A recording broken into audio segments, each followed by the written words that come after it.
Hey my loves, welcome back to my channel. My name is Grace and my channel's name is Grace. If you're tuning in for the first time, you are welcome. And if you're a returning subscriber, hi. So in today's video, we're going to talk about why your serums are not working and how you can make them work even better. Let's jump right into the video. The first thing is that you are not choosing a serum based on your skin type. If I could ask you, what is your skin type? What would you say? What would you say? I have a video here linked that will show you how to know your skin type and how to get products that are great for your skin type. So when you're picking out a serum, you have to ask yourself, what is my skin type and how does this serum actually help me in any way? Take for instance, when I'm purchasing products that are particular for my skin and not just trying out products, I make sure to look at certain ingredients that are super duper good based on my skin type. I have oily, acne prone skin, and so I'm very picky as to what serums I use on my face. There are certain serums that are very greasy, and then when I apply it to my skin, they end up clogging my pores and just generally irritating my skin. So when I'm picking out a serum, I have to ensure that I'm picking out a serum that is amazing for an oily skin individual. I tend to look for ingredients like salicylic acid, glycerin, niacinamide, hyaluronic acid. These are amazing ingredients for oily skin babes, and this is one way I know that this particular serum is not going to clog my pores. I also try to make sure that it is oil free, ensuring that they don't have a lot of oils infused into that particular serum. Another thing is to choose a serum based on your skin issue.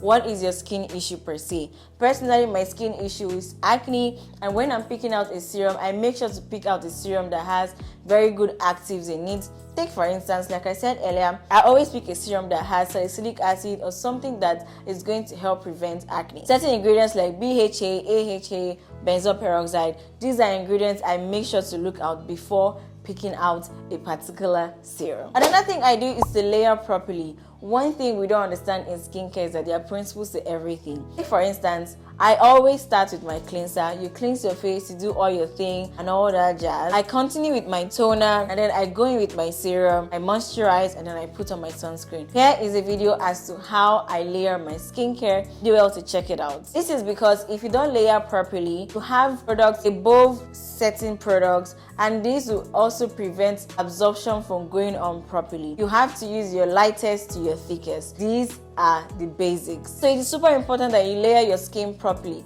This is to ensure that every product is absorbed the right way. When you use a thicker product before a lighter product, absorption of a product with a smaller consistency is going to be reduced to a very, very large extent. So it is important that you layer your products, your skincare products, properly. Also, knowing when to use your serum. It is important that you know when to use your serum. There are certain serums that have actives like retinol in them. Personally, I don't encourage people to put on retinol during the day because the sun has a weird effect to retinol, hence creating another problem in the process of solving another problem. So what I do is that if I'm adding retinol to my stash, I do have to use them at night. So ensure that you know when to use your serum based on the ingredient level in that serum and also based on the manufacturer's instructions. Next thing I do is to always follow up with a moisturizer. It is important to follow up with a moisturizer, except you're using a serum that has a very thick consistency, but usually it's not as thick as moisturizers.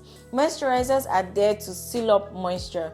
If you don't use moisturizers and you put your serum and you go about your daily activities, the products will most likely evaporate from your face because there's nothing really keeping in the moisture, keeping in the ingredients, keeping in the products in your face. So do well to go in with a moisturizer. Here is a video above that talks about moisturizers based on your skin type. Do well to check it out as it will help you understand what kind of moisturizer you should use based on your skin type. Thank you so much guys for tuning in today. Don't forget to like, comment and subscribe. Also let me know what is that role that you do when you're putting on your serums. Put them in the comment section. Let's help your sister out. Glowy, healthy skin over everything else. I'll catch you in my next one. Bye.